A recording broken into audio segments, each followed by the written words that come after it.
میری اور راہیلہ کی دوستی بچپن سے ہی تھی۔ ہم دونوں ایک ہی گھر میں رہتے تھے۔ وہ میری کزن تھی۔ ہمارا گھر بہت بڑا تھا، جس کا آدھا حصہ میرے تایا کی ملکیت تھا اور آدھا میرے ابو کا۔ بقول راہیلہ میں بہت خوبصورت تھی اور خاندان کے لڑکے مجھ پہ مرتے تھے اور مجھ سے شادی کرنا چاہتے تھے، جبکہ راہیلہ قبول صورت تھی۔ اس کے نئے نقش عام سے تھے اور رنگت سانولی تھی۔ ہماری دوستی خاندان بھر میں مشہور تھی۔ ہم کہیں بھی جاتی تو اکٹھے ہی جایا کرتی تھی۔ میری شادی 6 مہینے پہلے حسیب سے ہوئی تھی۔ حسیب میرا ماموزاد تھا۔ شادی کو 6 مہینے گزرنے کے باوجود میں امید سے نہ ہوئی تھی۔ ہم نے اپنا اپنا چیک اپ بھی کرایا تھا اور ہم دونوں ٹھیک تھے، صرف اللہ کی طرف سے دیر تھی۔ میں مایوس نہیں تھی، مجھے امید تھی کہ اللہ ایک روز میری بھی گودھری کرے گا۔ حسیب غصے کا بہت تیز تھا۔ اگر اس کے مزاج کے خلاف بات ہو جاتی تو وہ بہت غصے میں ہوتا۔ میں اس کے غصے سے بہت تنگ تھی اور اسے سمجھاتی رہتی کہ غصہ کرنا اچھی بات نہیں ہے، اس سے تم اپنا خون جلاتے ہو، لیکن حسیب پر میری کسی بات کا کوئی اثر نہ ہوتا تھا۔ راہیلہ کبھی کبھی میرے گھر مجھ سے ملنے آتی۔ وہ حسیب کو دولہا بھائی کہتی تھی اور اس سے ہنس کر باتیں کرتی تھی۔ وہ جب بھی آتی تو اس کے پاس ایک انڈا ہوتا اور وہ انڈا چھت پر پھینک دیتی۔ پہلے تو مجھے اس کی حرکت عجیب سی لگی، پھر میں نے اس سے ایک روز پوچھ لیا، راہیلہ تم جب بھی میرے گھر آتی ہو تو تمہارے پاس ایک انڈا ہوتا ہے، وہ انڈا تم میرے گھر کی چھت پر پھینک دیتی ہو، تم ایسا کیوں کرتی ہو؟ اس میں کیا خاص راز ہے؟ راہیلہ مسکرائی اور کہنے لگی کہ آسماں، میں جو انڈا تمہارے گھر کی چھت پر پھینکتی ہوں وہ پڑھا ہوا ہوتا ہے۔ اس کا اثر یہ ہوگا کہ دولہا بھائی تمہیں اور زیادہ پیار کرنے لگے گے، تم دونوں میں محبت مزید بڑھے گی۔ اس کی باتیں سن کر پہلے تو میں حیران ہوئی اور پھر شام کو جب حسیب گھر آیا تو اس کا رویہ بدلا ہوا تھا۔ وہ بہت خوش تھا اور جب اس نے مجھ سے بات کی تو اس کے لہجے میں شیرینی تھی۔ مجھے راہیلہ کی بات سچ لگی، واقعی اس نے جو کہا تھا ویسا ہی ہوا تھا۔ آج صبح ہی ایک چھوٹی سی بات پر میرا حسیب سے جھگڑا ہوا تھا اور وہ ناشتہ کیے بغیر ہی آفس چلا گیا تھا۔ اب جب وہ گھر آیا تو مجھ سے پیار سے باتیں کی تھی، لگتا ہی نہیں تھا کہ وہ صبح مجھ سے لڑ جھگڑ کر گیا ہے۔ مجھے راہیلہ کی بات پہ بہت خوشی ہوئی اور میرے دل سے اس کے لیے دعا نکلی کہ راہیلہ، اللہ کرے تمہارا بھی جلد ہی کہیں رشتہ ہو جائے اور تمہاری بھی شادی ہو جائے، تمہیں بھی پیار کرنے والا شوہر ملے۔ راہیلہ کا ابھی کہیں بھی رشتہ طے نہ ہوا تھا، نہ ہی کوئی رشتہ آیا تھا۔ وہ 26 سال کی ہو چکی تھی اور شادی کی عمر نکلی جا رہی تھی۔ اس سے چھوٹی 2 بہنوں کی شادیاں ہو چکی تھیں۔ مجھے یاد ہے ایک بار راہیلہ نے مجھ سے ذکر کیا تھا کہ وہ کسی کو پسند کرتی تھی اور اسی سے شادی کرنا چاہتی تھی، لیکن اس کی شادی ہو گئی۔ کئی دنوں تک تو وہ اس بات کو دل کا روگ بنائے ہوئے تھی، پھر آہستہ آہستہ وہ نارمل ہو گئی تھی۔ چونکہ شادی کے بعد اس سے ملاقات بہت ہی کم ہو پاتی تھی، اسی لیے میں اس سے اس کے محبوب کے بارے میں نہ پوچھا۔ اب کچھ روز سے اس نے میرے گھر بھی آنا شروع کر دیا تھا۔ وہ کچھ بھی کرتی اور جب بھی آتی تو اس کے پاس ایک انڈا ہوتا۔ وہ مجھ سے بات کیے بغیر انڈا میرے گھر کی چھت پہ پھینک دیتی۔ وقت گزرنے کے ساتھ ساتھ حسیب کے رویے میں بھی تبدیلی آتی گئی۔ میں خوش تھی کہ راہیلہ کو میری خوشیوں کا کتنا خیال ہے۔ دوست ہو تو راہیلہ جیسی جو بے لوث تھی، اس کی دوستی میں خود غرضی نہ تھی۔ آج بھی وہ میرے گھر آئی تھی، اتوار کی وجہ سے حسیب گھر پر تھے۔ راہیلہ نے آتے ہی پہلے انڈا گھر کی چھت پر پھینکا، پھر ہم کمرے میں بیٹھ گئے اور باتیں کرنے لگے۔ اس دوران حسیب راہیلہ کے کھانے پینے کے لیے سامان لینے گھر سے باہر چلے گئے۔ شام کو جب راہیلہ چلی گئی تو حسیب نے مجھ سے کہا، آسماں، آج میں نے ایک عجیب بات دیکھی ہے۔ تمہاری کزن راہیلہ نے گھر میں داخل ہوتے ہی ہمارے گھر کی چھت پر کوئی چیز پھینکی تھی۔ وہ کیا چیز تھی؟ میں نے حسیب کو ساری بات بتائی کہ راہیلہ ہم دونوں میں محبت پیدا کرنے کے لیے پڑھا ہوا انڈا پھینکتی ہے، اور دیکھ لو تمہارے رویے میں دن بدن تبدیلی آ رہی ہے۔ پہلے تم بہت غصہ کرتے تھے لیکن کئی دنوں سے نہیں کر رہے۔ حسیب نے مسکراتے ہوئے کہا کہ یہ تو اچھی بات ہے، تمہاری کزن تمہارے ساتھ بہت مخلص ہے۔ اس رات جب میں سوئی تو میری عجیب سی کیفیت ہونے لگی، میرا دل گھبرانے لگا اور مطلعات بھی ہوئی۔ پھر کچھ ہی دیر گزری تھی کہ میں نیند کی وادی میں پہنچ گئی۔ حسیب مجھ سے پہلے ہی سو چکے تھے۔ صبح جب میں بیدار ہوئی تو میری طبیعت ڈھیلی ڈھیلی سی تھی، کوئی کام کرنے کو میرا دل نہ چاہ رہا تھا۔ مجھے ایسے لگ رہا تھا جیسے میرے جسم میں جان نہ رہی ہو۔ حسیب مجھ سے پہلے ہی اٹھ چکے تھے اور آفس جانے کے لیے تیار ہو رہے تھے۔ مجھے ان کے لیے ناشتہ بھی بنانا تھا لیکن طبیعت اجازت نہیں دے رہی تھی۔ میں نے حسیب سے کہا کہ آج آپ خود ناشتہ بنا لے، میری طبیعت خراب ہے۔ حسیب نے مجھے حیرت سے دیکھا اور غصیلے لہجے میں کہا کہ آسماں، کیا تمہارا دماغ خراب ہو گیا ہے؟ میں ناشتہ بناؤں؟ مجھے آفس سے دیر ہو رہی ہے، اٹھو اور ناشتہ بناؤ۔ میں نے حسیب کو سمجھانے کی کوشش کی کہ میری طبیعت خراب ہے، لیکن وہ سمجھنے کے بجائے غصے کی حالت میں آفس چلا گیا۔ اسی روز ہی راہیلہ آ گئی۔ میری حالت دیکھنے کے بعد بولی کہ تمہیں کیا ہو گیا ہے، تم نے اپنی کیا حالت بنا رکھی ہے؟ میں نے اسے بتایا کہ گزشتہ روز سے میری طبیعت خراب ہے۔ آج حسیب کو ناشتہ نہیں بنا کر دیا تو وہ غصے کی حالت میں آفس چلے گئے ہیں۔ میں نے اس سے کہا کہ جب تک میری طبیعت ٹھیک نہیں ہو جاتی وہ میرے گھر رہنے آ جائے۔ پہلے تو وہ نہیں مانی کہ دولہا بھائی کیا کہیں گے، میں پہلے ہی ہر روز آ جاتی ہوں اور جب رہنے آؤں گی تو انہیں برا لگے گا۔ میں نے کہا کہ نہیں، حسیب برا نہیں مانیں گے، تم تائی سے اجازت لے کر آ جاؤ۔ راہیلہ نے کہا کہ اچھا ٹھیک ہے، میں امی سے اجازت لے کر آ جاؤں گی اور آتے ہوئے پڑھا ہوا انڈا بھی لاؤں گی تاکہ تم دونوں میاں بیوی میں محبت بڑھے۔ شام کو جب حسیب گھر آئے تو وہ ابھی تک مجھ سے ناراض تھے، اس نے مجھ سے کوئی بات نہ کی۔ بالآخر میں نے ہی انہیں منایا اور کہا کہ کل سے راہیلہ یہاں آ جائے گی، جب تک میری طبیعت ٹھیک نہیں ہو جاتی وہ یہیں رہے گی۔ تمہیں کوئی اعتراض تو نہیں؟ حسیب نے کوئی اعتراض نہ کیا اور کہا کہ ٹھیک ہے۔ اگلے روز راہیلہ آئی اور آتے ساتھ ہی اس نے چھت پر ایک انڈا پھینک دیا اور بولی کہ پڑے ہوئے انڈے کی برکت سے دولہا بھائی کا مزاج ٹھیک ہو جائے گا اور وہ تم پر غصہ نہیں کریں گے۔ اس نے مزید بتایا کہ امی نے مجھے تمہارے ہاں رہنے کی اجازت دے دی ہے، جب تک تم ٹھیک نہیں ہو جاتی میں یہیں پر ہوں۔ میں بھی خوش ہو گئی اور اسے رہنے کے لیے دوسرا کمرہ دے دیا تھا۔ وہ صبح جلدی اٹھی اور حسیب کے لیے ناشتہ بناتی تھی، یعنی اس نے سارے گھر کا نظام سنبھال لیا تھا۔ میری ساس تو تھی نہیں جو میرا خیال رکھتی، یہ کام بھی راہیلہ کو کرنا پڑ رہا تھا۔ میری طبیعت سنبھلنے کے بجائے دن بدن بگڑتی جا رہی تھی۔ راہیلہ آتے ہوئے اپنے ساتھ پڑھے ہوئے بہت سارے انڈے لے آئی تھی اور ہر صبح وہ اٹھ کر پہلے ایک انڈا چھت پر پھینک دی۔ حیرت انگیز طور پر حسیب کے رویے میں خاص تبدیلی آ گئی تھی، وہ مجھ سے بہت محبت سے پیش آتے تھے۔ میں ایک بار پھر خوش ہو گئی کہ میری کزن نے میری بھلائی چاہی۔ کچھ روز بعد جب میری طبیعت سنبھلی تو راہیلہ نے گھر جانے کی اجازت چاہی۔ شام کا وقت تھا، اسی لیے اس کا اکیلے جانا مناسب نہ تھا۔ میں نے حسیب سے کہا کہ تم جا کر اسے گھر چھوڑاؤ۔ حسیب نے کوئی اعتراض نہ کیا اور راہیلہ کو چھوڑنے چلا گیا۔ راہیلہ کا گھر میرے گھر سے آدھے گھنٹے کے فاصلے پہ تھا، لیکن جب حسیب واپس آیا تو اس وقت رات کے 9 بج رہے تھے۔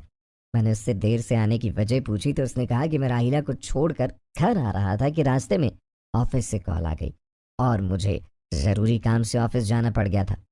میں نے کہا کہ ٹھیک ہے، لیکن کم از کم ایک فون کر کے ہی بتا دیتے، میں تمہارے لیے پریشان ہو رہی تھی۔ اگلے روز حسیب مجھے گھمانے پھرانے باہر لے گئے۔ کھانا کھا کر رات 10 بجے ہم واپس سے گھر آئے۔ گھر آتے ہی میری طبیعت پھر بگڑنا شروع ہو گئی۔ حسیب نے کہا کہ میں تمہیں ڈاکٹر کے پاس لے جاتا ہوں، لیکن میں نے انکار کیا۔ میں نے کہا کہ میں ٹیبلٹ کھا لوں گی تو طبیعت بہتر ہو جائے گی۔ میں نے سونے سے پہلے ٹیبلٹ کھائی اور سو گئی۔ صبح اٹھی تو حسیب دفتر جانے کے لیے تیار تھے۔ میں نے کہا کہ آفس جاتے ہوئے مجھے میری امی کے گھر چھوڑ دیں، میں امی سے ملنا چاہتی ہوں۔ حسیب آفس جاتے وقت مجھے میرے گھر چھوڑ گئے۔ امی نے جب مجھے دیکھا تو وہ حیران اور پریشان ہوئی۔ یہ کیا حالت بنا رکھی ہے تم نے؟ یوں لگ رہا ہے جیسے تم صدیوں کی بیمار ہو۔ امی نے مجھے کمرے میں بٹھایا اور میری حالت کے بارے میں پوچھنے لگی۔ اب میں انہیں کیا بتاتی کہ میری طبیعت کیسے خراب رہنے لگی ہے؟ مجھے تو خود بھی نہیں پتا تھا۔ ڈاکٹر کو بھی چیک اپ کرایا تھا، اس نے تو یہی کہا تھا کہ شاید ذہنی طور پر ڈسٹرب ہونے کی وجہ سے حالت خراب رہنے لگی ہے۔ امی میرے لیے کھانا بنانے لگی۔ میں نے امی سے کہا کہ آپ کھانا بنائیں، میں ذرا راہیلہ سے مل کے آتی ہوں۔ میں راہیلہ والے پورشن میں آ گئی۔ پورشن سنسان پڑا تھا اور شاید تائی گھر پر نہ تھی۔ میں راہیلہ کے کمرے کی طرف پڑھی اور جیسے ہی دروازے کے پاس پہنچی تو مجھے اندر سے راہیلہ کی باتیں کرنے کی آواز سنائی دی۔ میں اندر جانے کے بجائے دروازے پہ ہی رک گئی۔ وہ بہت دھیمی آواز میں بات کر رہی تھی، مجھے اس کی کوئی بات سمجھ میں نہیں آئی سوائے انڈے کے۔ انڈے کا سن کر میں ٹھٹک گئی۔ میں نے کان دروازے سے لگایا تو صرف اس کی یہ بات سن سکی کہ ٹھیک ہے بابا جی، میں پورا خیال رکھوں گی۔ اس کے بعد کمرے میں خاموشی چھا گئی تو میں گم اگو کی کیفیت میں مبتلا ہو گئی۔ مجھے راہیلہ پہ شک ہونے لگا۔ بہرحال میں نے دروازے پہ دستک دی اور لمحہ بھر کے اندر داخل ہو گئی۔ راہیلہ مجھے دیکھ کے حیران رہ گئی اور اس کے چہرے کا رنگ اڑ گیا۔ مجھے بھی راہیلہ کا حیران و پریشان ہونا کھٹکنے لگا۔ میں نے خوش دلی سے کہا کہ راہیلہ تم اپنے کمرے میں چھپی بیٹھی ہو، میں تمہیں پورے گھر میں تلاش کر رہی ہوں۔ راہیلہ نے خود کو سنبھالا اور کہا کہ تم کب آئی؟ میں نے بتایا کہ ابھی تھوڑی دیر پہلے ہی آئی ہوں۔ پھر ہم دونوں بیٹھ کر باتیں کرنے لگیں۔ مجھے راہیلہ کے انداز سے لگا کہ شاید وہ پریشان ہے کہ میں نے اس کی باتیں نہ سن لی ہوں۔ میں نے اسے یہی تاثر دیا کہ میں نے اس کی کوئی بات نہیں سنی۔ پھر ہم نے مل کر دوپہر کا کھانا کھایا اور خوب باتیں کی۔ میں نے اس سے پوچھا کہ اب میرے گھر کب آؤ گی؟ اس نے جواب دیا کہ کچھ روز تک آؤں گی۔ شام کو حسیب مجھے لینے آیا اور میں گھر آ گئی۔ اگلی صبح حسیب کے جاتے ہی میں چھت پہ چلے گئی۔ میں چھت پر پہنچی تو حیرت زدہ رہ گئی کہ چھت خالی پڑی تھی اور وہاں ایک بھی انڈا موجود نہ تھا اور نہ ہی انڈے کا نام و نشان تھا۔ یہاں تک کہ ٹوٹے ہوئے انڈے کی زردی کا رنگ بھی کہیں نہ تھا۔ میں نے سوچا کہ شاید میری آنکھیں دھوکہ کھا رہی ہیں، اسی لیے آنکھیں بند کر کے دوبارہ کھولی، لیکن چھت بالکل خالی پڑی تھی۔ مجھے اپنا سر چکراتا ہوا محسوس ہوا۔ یہ کیسا چکر ہے؟